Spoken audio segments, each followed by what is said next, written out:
سبق نمبر 28، سبق نمبر 28 کی پہلی بات قیامت برحق ہے۔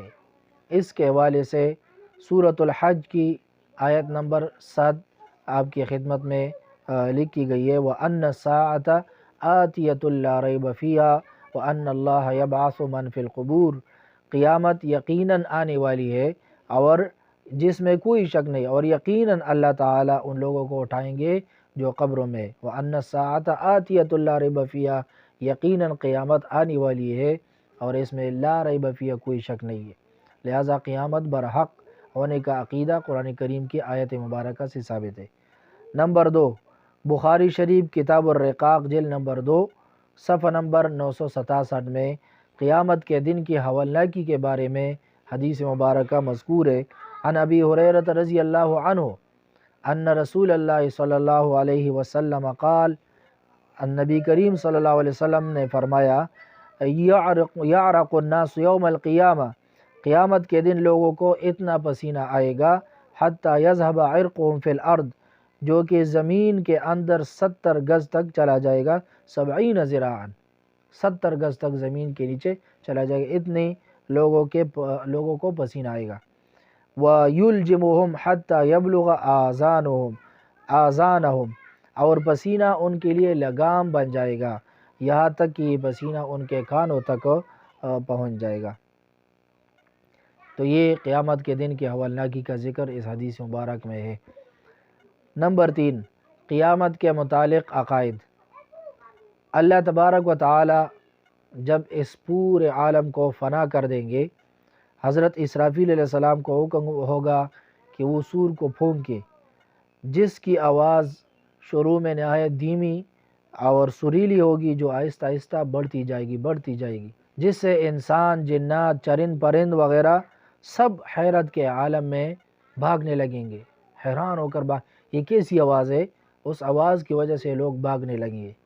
جب آواز کی شدت اور بڑھے گی تو سب کے جگر ٹکڑے ٹکڑے ہو جائیں گے، پہاڑ ریزہ ریزہ ہو کر روئی کی طرح اڑنے لگیں گے، آسمان پھٹ جائے گا، ستارے جڑ جائیں گے، اور اللہ کی ذات کے علاوہ باقی کوئی چیز نہیں رہے گی، سب تمام مخلوقات فنا ہو جائے گی۔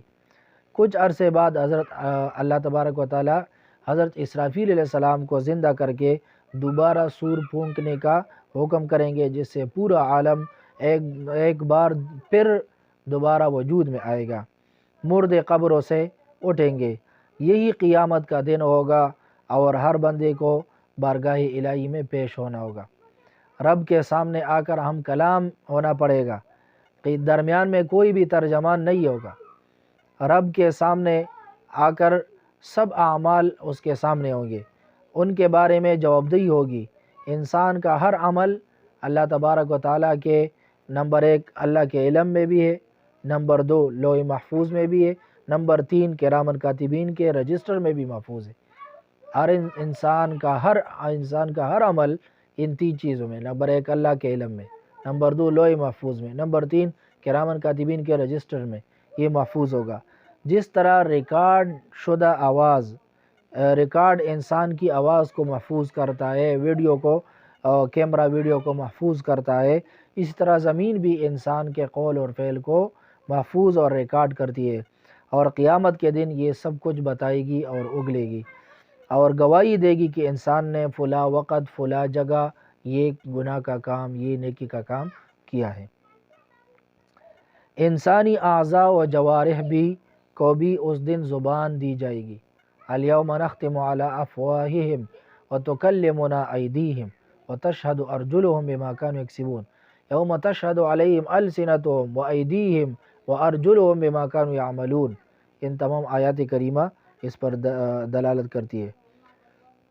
اس دن نبی اکرم صلی اللہ علیہ وسلم شفاعت فرمائیں گے، آپ صلی اللہ علیہ وسلم کے پیروکاروں کو، آپ صلی اللہ علیہ وسلم کے متبعین کو، سنت کی اتباع کرنے والوں کو یہ سعادت نصیب ہوگی، جبکہ جو لوگ گمراہ ہیں، آپ صلی اللہ علیہ وسلم کی سنت کو چھوڑنے والے ہیں، آپ صلی اللہ علیہ وسلم کے متبعین نہیں ہے، وہ اس سعادت سے محروم ہو جائیں گے۔ اس دن ایک ترازو قائم ہوگا جس کے ذریعے اعمال تولے جائیں گے، جبکہ جہنم کی پشت پر پل صراط ہوگا جو بال سے زیادہ باریک اور تلوار سے زیادہ تیز ہوگا۔ ہر شخص کی رفتار اس کے اعمال کے مطابق ہوگی۔ قیامت کا دن دنیا کے دنوں کے اعتبار سے 50,000 سال ہوگا۔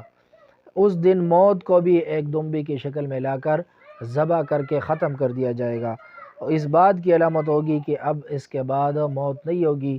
جنت والے جنت میں اور جہنم والے جہنم میں، لہٰذا سب کو ہمیشہ اس میں رہے گا، اور یہ فیصلے کا دن ہے۔ آخر کار جنتی جنت میں اور جہنمی دوزخ میں چلے جائیں گے۔ یہ قیامت کے متعلق کچھ عقائد کا ذکر آپ کی خدمت میں پیش کیا گیا۔ نمبر 4، نماز جنازہ کی سنتیں۔ نمبر 1، امام کا میت کے سینے کے برابر کھڑا ہونا، خواہ میت مذکر ہو یا مؤنث ہو، عورت ہو یا مرد ہو۔ نمبر 2، پہلی تکبیر کے بعد ثنا پڑھنا، سنت ہے۔ نمبر 3، دوسری تکبیر کے بعد حضور صلی اللہ علیہ وسلم پر درود شریف پڑھنا، یہ سنت ہے۔ نمبر 4، تیسری تکبیر کے بعد میت کے لیے دعا کرنا، یہ سنت ہے۔ نماز جنازہ میں بالغ میت کے لیے دعا کا ذکر دعاؤں میں کیا گیا ہے۔